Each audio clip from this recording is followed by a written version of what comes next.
hablarnos de un tema hermoso, que puede ser el tema más precioso de la vida, el más amoroso y uno de los que más nos cambia la vida de manera trascendental, como es la elección y decisión de traer un hijo al mundo.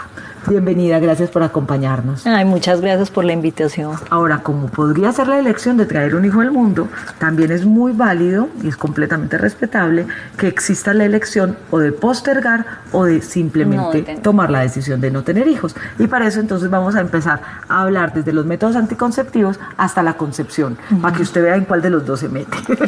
Bienvenida, doctora Lida. Muchas gracias por la invitación. Ustedes saben que me encanta estar acá con ustedes. Y nosotros de recibirla. Entonces empecemos por esos métodos de planificación que nos pueden permitir más adelante quedar en embarazo. Y ya después nos vamos a esos métodos de planificación para las que definitivamente deciden que no o llegan directamente a la cirugía para evitar este tema. Entonces arranquemos con esos métodos de planificación. Bueno, antes de empezar yo quiero contarles que en la mayoría de las partes del mundo, incluyendo los países desarrollados y en vía de desarrollo, la mayoría de los embarazos son no planeados, no deseados. Incluso en esos países, o sea, incluso que no en los países desarrollados. El desarrollo económico y social del Exactamente, país. Es más el conocimiento, la elección de los métodos de planificación.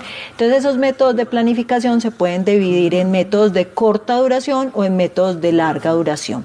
Los métodos de corta duración son aquellos métodos que, como su nombre lo indica, tienen una corta vida media y los tenemos que oponernos en el día a día o tomárnoslo. Entre ellos, ¿cuáles están? Las píldoras, los parches, los inyectables y los anillos. Entonces, las píldoras ya muy conocidas por todos, hay píldoras que son 24/4, ¿qué les queremos decir los ginecólogos con eso? Que se toman 24 días y descansan 4 días, o los de 21/7 que se toman 21 días y se descansan 7 días. Importantísimo con estos métodos es la adherencia. Si somos juiciosos, si tenemos una toma adecuada, una toma oportuna, no tenemos olvidos, nos va a llevar a una buena respuesta. Aquí, ¿cuál es la dificultad acá? También hay algunos anticonceptivos orales que lo que eliminan también es el tema de la menstruación y otras que lo que se hace es que cuando se para viene la menstruación de manera natural y se retoman nuevamente. Esas, Olguita, son las propiedades no anticonceptivas de los anticonceptivos. Los anticonceptivos tienen muchas propiedades,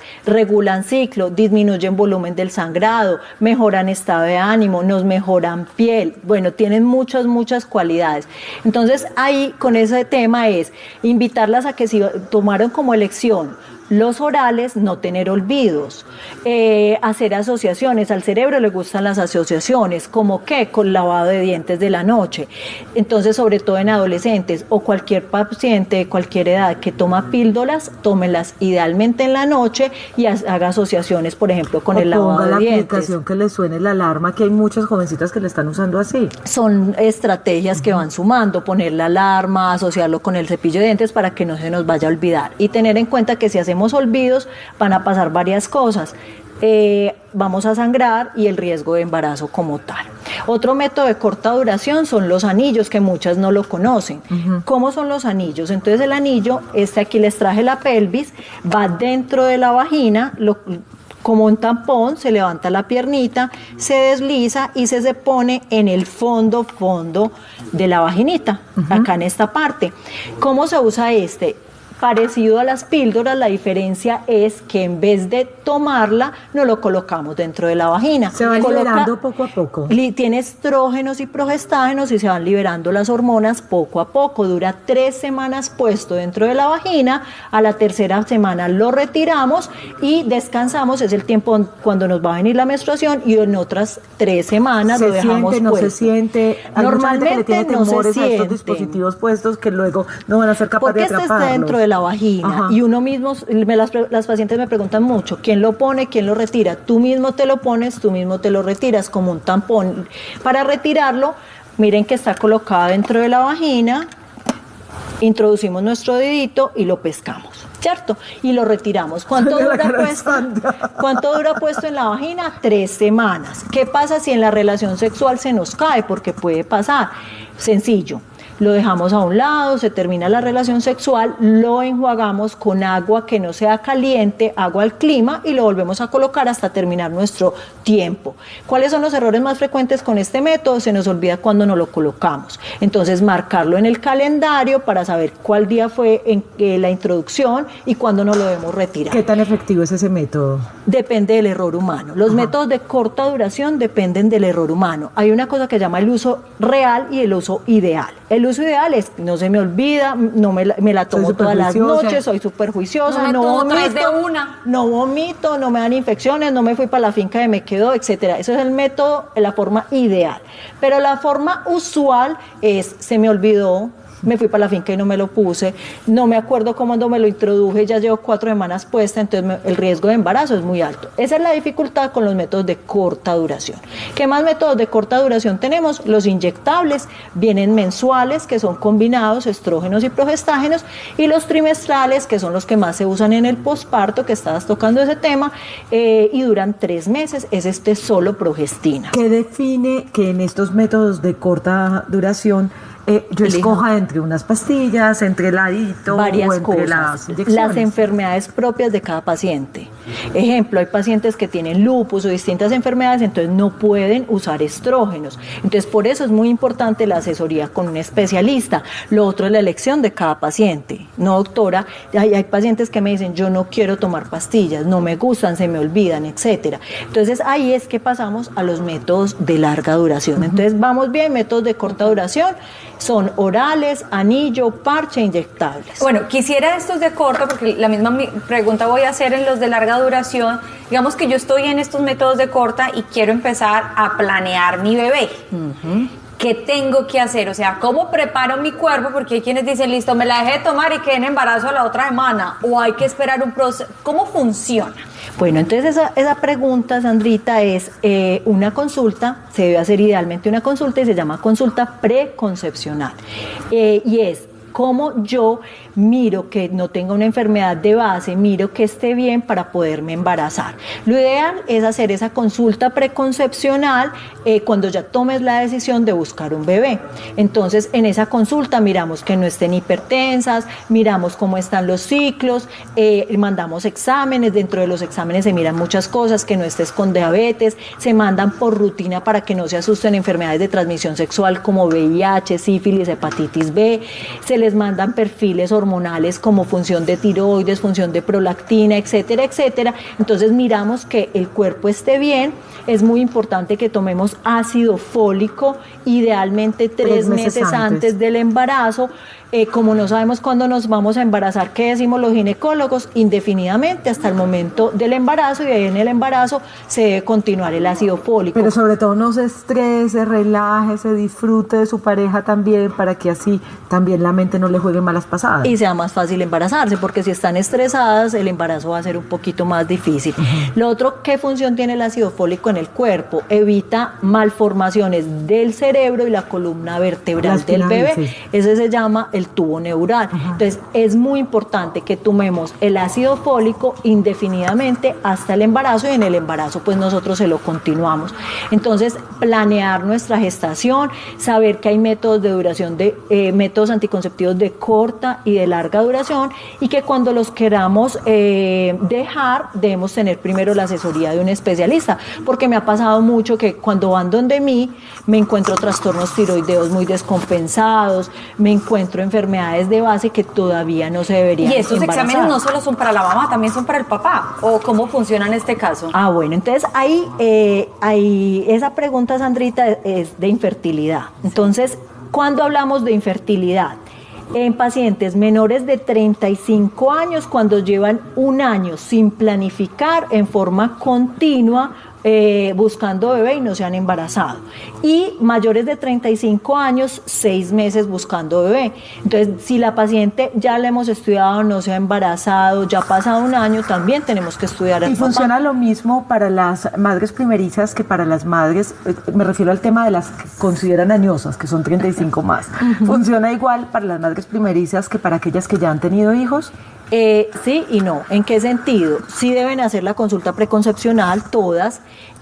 Acuérdense que nuestro cuerpo es dinámico. Yo puede que tenga un bebé, una paciente puede que tenga un bebé hace 10 años y hace 10 años no tenía un trastorno tiroideo, no estaba hipertensa, no estaba diabética. Entonces, ¿qué pasa? Todos somos cambiantes, pero que es muy importante, Olguita, en esa pregunta, que lo que tengamos del embarazo anterior se repite en el próximo embarazo. Sí, es decir, es partos pretérmino, tenemos un riesgo incrementado de parto pretérmino, hicimos preeclampsia, podemos volver a hacer una preeclampsia, entonces necesitamos unos medicamentos. Hicimos diabetes, tenemos un riesgo incrementado de hacer diabetes en el siguiente embarazo. Entonces, ese marcador del embarazo anterior es muy importante en el siguiente embarazo, pero no quiere decir, ya me embaracé hace 10 años y me va a embarazar muy fácil. No, porque nuestro cuerpo va cambiando, porque estamos hipertensas, o la paciente está obesa, o la paciente está diabética, o la paciente tiene un trastorno tiroideo, una hiperprolactinemia, entonces hay que estudiar. Doctora, vamos a contestar la llamada de una televidente, doña Jandra.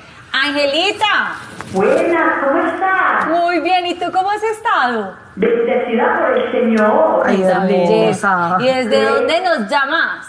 De San Antonio de Prado. Ay, ¿qué es esa belleza? A mí me encanta ese barrio, es tan bonito. Por eso le digo, no. Contanos. Vea, para felicitarlas a ustedes, ¿cuál de las dos más felices? Que les dé la alegría, la felicidad por encima de ustedes. Gracias a Dios. Gracias. Tan bonita, Angelita. Bueno, yo sé que no me puedo demorar mucho, vea, para decirles, me casé de 33 años, loca por un hijo, loca, nada, no pude tener, pues, que no podía tener familia porque mi Dios era, mi esposo era el que tenía el problema.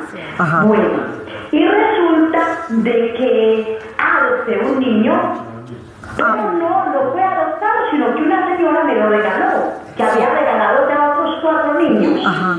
Entonces, bueno, yo lo recibí con mucho susto, pero matada en la alegría más grande. A los 4 años quedé en embarazo. No. ¿Te relajaste? Sí. Quedé en embarazo, ya tenía yo 38 años. Ajá. Pero en la alegría más grande la gente decía que no, que eso era un signo, o que de pronto era un embarazo tópico. Me hicieron los exámenes y claro que sí, quedé en embarazo de otro niño. No, feliz, en la alegría más inmensa del mundo entero, ya con los dos. Ya mi esposo dijo, no, ya, ¿usted quiere? ¿No me hago operar? ¿O se hace operar usted? Y yo, bueno, usted. Sí. Cuando a los 9 meses volví, quedé en embarazo de otro hijo. No. Ah, ¿Y eran los que no podían? Entonces yo era loca por tener un hijo, porque no, era la alegría mía. Y aquí estoy con mis 3 hijos. qué bonita historia, Angelita, de verdad. Muy contenta, muy feliz con ellos. Es que se te nota Soy la también. mujer más feliz, la mamá más feliz del mundo entero. Ay, tan Y hermosa. aquí estoy con ellos. Las sí, felices señor. no estábamos acá en estudio, la Está feliz por estaba allá. en casa, querida. No, feliz y alborotada porque quedó con 3, no mentira. Yo De también verdad. estoy muy alborotada, me encanta, Me la encanta. gente alegre y feliz. Me encanta, te mandamos un abrazo muy grande. Gracias por compartir esa historia con nosotros, Ay, qué belleza. Angelita. Bueno, que estés muy bien. Que estés muy bien. Felicitaciones. Muchas gracias. belleza. Así como la historia de Ángela he escuchado tantos. Tengo, por ejemplo, el caso de una amiga que no podían. Se hicieron todos los tratamientos habidos y por haber. Quedaban en embarazo y hasta una vez quedó de 6 embrioncitos y los 6 se perdieron. Y cuando dijo, me voy a dar un año sabático y de ahí venimos y adoptamos, quedó en embarazo. Tuvo uno, quedó en embarazo, tuvo el otro, quedó en embarazo, tuvo el tercero, sí, pero si esta es la que no puede, como será pudiendo, ¿cierto? Pero es que por eso les decía, el tema de las emociones y la Sí, ansiedad relajarse. sí juega un papel muy importante Muy también en importante. esto, ¿cierto? Claro, porque eso está ligado con la función hormonal. Miren qué pasa cuando las mujeres nos estresamos o Claro, bloqueamos la liberamos más. función del ovario y no menstruamos, o muchas empiezan a manchar del estrés, pero la mayoría bloquean la función del ovario. Entonces, las hormonas están muy ligadas con el estrés.